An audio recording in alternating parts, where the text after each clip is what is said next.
Avez-vous déjà entendu parler du compostage humain ?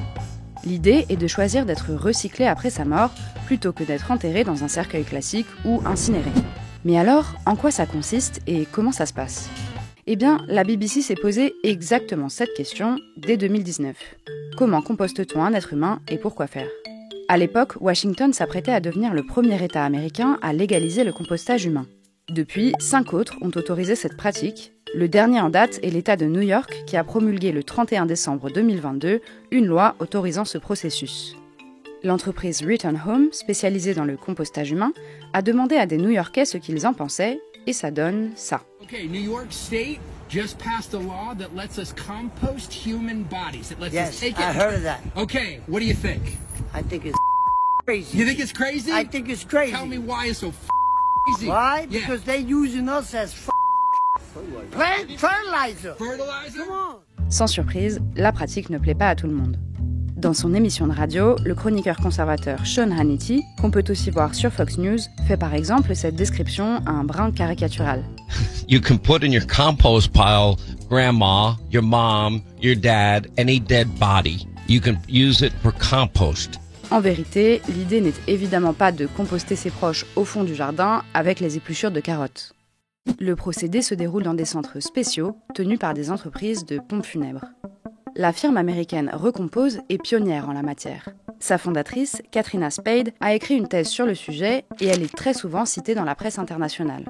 Concrètement, voilà comment ça se passe. Les corps sont placés dans des cuves, dans un mélange de copeaux de bois, de luzerne et de paille. Certaines firmes proposent de vêtir le défunt d'un habit spécial et de placer dans la cuve des décorations biodégradables. Pendant 30 jours, le corps se décompose sous l'action des micro-organismes dans la cuve qui est ventilée et chauffée. Et les gaz émanant de la décomposition sont filtrés avant d'être rejetés dans l'atmosphère. Après ça, les os restants sont brisés, puis le compost obtenu repose encore pendant 3 à 5 semaines avant d'être rendu aux familles. À la fin du processus, les proches récupèrent environ 1 mètre cube de compost qu'ils peuvent utiliser comme engrais. Sur son site internet, Recompose précise que le pH de son compost se situe entre 6,5 et 7, ce qui est idéal pour la plupart des plantes. Et les professionnels du compostage humain ont pensé à tout. Très active sur TikTok, la société Return Home répond à toutes les questions que leur posent les internautes, comme par exemple celle-ci.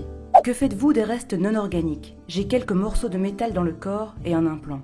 Réponse. So implants are broken up into what we call hards and squishies. Squishies go into medical waste, and hards such as hip replacements, spine ties, all come out looking just like the day they went in, and then they're recycled.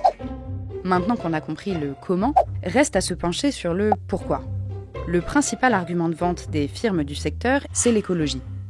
Every year, cremation produces about 360,000 metric tons of CO2 that's released into the atmosphere, and uses enough gas to fuel about 1,300 round trips to the moon.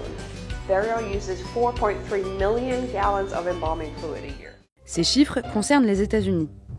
Dans un long article d'opinion titré « Si vous voulez rendre un peu à la nature, donnez votre corps », le New York Times rapporte que le compostage permettrait d'émettre 1 tonne de CO2 de moins par personne compostée.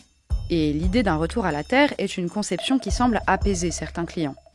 Après le suicide de son fils, Roberta Wollendorf, citée par le New York Times, a planté dans son jardin le compost issu de la dépouille au pied d'un épicéa. « Je peux passer près de cet arbre, devant lequel je me promène depuis toutes ces années, et mon fils est là. C'est si réconfortant. » Mais cette pratique a un coût. Chez Return Home, il faut compter près de 5 000 $, soit environ 4 700 € pour chaque personne compostée. Et pour le journal britannique The Guardian, c'est un secteur en passe d'exploser. En raison de l'intérêt accru pour l'écologie, mais aussi d'un marché en pleine expansion parmi la génération Z et les millennials, qui ont été surnommés la génération Death Positive. Ces 2 générations auraient un rapport plus sain à leur propre mortalité et seraient plus enclins à discuter en avance de leurs funérailles et à opter pour des alternatives plus vertes. Même si, au fond, les startups de ce secteur n'ont rien inventé de très disruptif. La Bible, par exemple, n'a pas attendu la Silicon Valley pour évoquer le retour à la Terre. Et c'est d'ailleurs un argument qui fait mouche, même auprès des New-Yorkais du début de cette vidéo, qui étaient farouchement opposés à l'idée. My final answer, go along with it. From Earth you came and Earth you will return. That's it.